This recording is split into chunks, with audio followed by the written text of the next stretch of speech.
புகைப்பிடிப்பது புற்றுநோயை உண்டாக்கும், உயிரைக் கொல்லும். மது அருந்துதல் உடல் நலத்திற்கு தீங்கு விளைவிக்கும். பாதுகாப்பாக இருப்பீர், மது அருந்திவிட்டு வாகனம் ஓட்டாதீர்.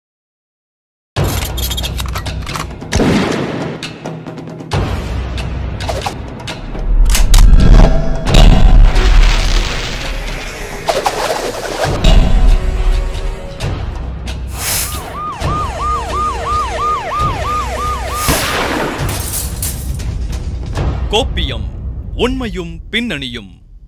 உணவுக்காக விலங்குகள் கொல்லப்படுறத பார்க்கறதுக்கே பலரும் துடிச்சிட்டு போயிடுவாங்க.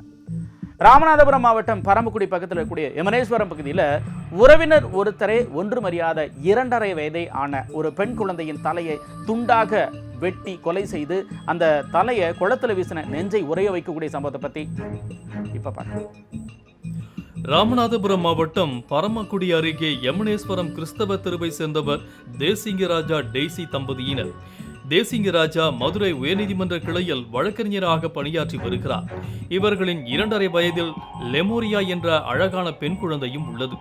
அதே பகுதியில் தேசிங்கராஜாவின் உறவினர்களும் வசித்து வரும் நிலையில் குழந்தை லெமோரியா உறவினர்களின் வீட்டிற்கும் அப்பகுதியில் சுட்டித்தனமாக விளையாடி வந்துள்ளது.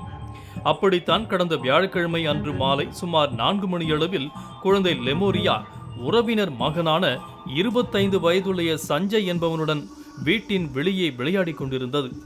அப்போது சிறிது நேரத்திலேயே வீட்டின் பின்புறம் இருந்து திடீரென குழந்தை அலறும் சத்தம் கேட்டு அக்கம்பக்கத்தில் இருந்தவர்கள் ஓடி சென்று பார்த்த பொழுது அங்கே சஞ்சய் குழந்தை லெமோரியாவின் கழுத்தை கத்தியால் அறுத்து தலையை துண்டித்து கொடூரமாக கொலை செய்து தலையை மட்டும் தனியாக எடுத்துக்கொண்டு ஓடினான். இந்த கொடூர காட்சியை கண்டு நெஞ்சு பதறி போன உறவினர்கள் கத்தி கூச்சலிட்டபடியே அவனை துரத்தி சென்றுள்ளனர். ஆனால் அந்த கொடூரன் சஞ்சய் குழந்தையின் தலையையும் கத்தியையும் அந்த பகுதியில் குளத்தில் வீசிவிட்டு சென்றுள்ளான். இந்த சம்பவத்தால் அந்த பகுதி மகிழ்ச்சி பறிபோனதோடு ஊரே சோகக்காடாக மாறி போனது. இந்நிலையில் இந்த சம்பவம் குறித்து தகவல் அறிந்த யமுனேஸ்வரம் காவல்துறையினர் சம்பவம் நடைபெற்ற இடத்திற்கு விரைந்து வந்து குழந்தையின் உடலை கைப்பற்றி பிரேத பரிசோதனைக்காக பரமக்குடி அரசு தலைமை மருத்துவமனைக்கு அனுப்பி வைத்தனர். பின்னர் தீயணைப்பு துறையினர் உதவியுடன் குளத்தில் வீசப்பட்ட குழந்தையின் தலையை நீண்ட நேர தேடுதலுக்கு பிறகு மீட்ட போலீசார் தப்பி ஓடிய கொடூரன் சஞ்சயை கைது செய்தனர். பின்னர் அவனிடம் நடத்திய விசாரணையில் அவன் மீது ஏற்கனவே காவல் வழக்குகள் இருப்பதாக கூறப்படுகிறது.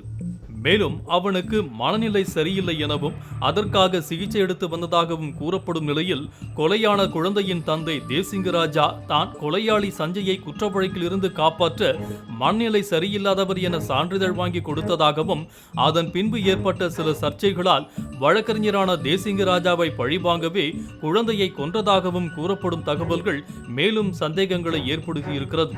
இந்நிலையில் போலீசார் கொலையாளி சஞ்சயிடம் தொடர்ந்து விசாரணை நடத்தி வரும் நிலையில் இந்த சம்பவம் தமிழகத்தின் மனசாட்சியையே உலுக்கியிருக்கிறது. இந்த கொடூரமான கொலைக்கு கொலையாளி மனநிலை பாதிக்கப்பட்டவர் அப்படின்னு சொன்னாலும் கூட இதற்கான தண்டனையை அந்த கொடூரன் அனுபவிச்சே ஆகணும் அப்படிங்கிறது மட்டும் இல்லாமல் குழந்தைகளுக்கு எதிரான வன்முறை சம்பவங்களை குற்றவாளிகளுக்கு எந்த விதமான பாரபட்சமும் பார்க்காமல் கடுமையான தண்டனையை நிறைவேற்றணும் அப்படிங்கிறதான் பிள்ளைகளை பெற்ற ஒட்டுமொத்தமான பெற்றோர்களின் கோரிக்கையா இருக்கு. கோப்பியம், உண்மையும் பின்னணியும்.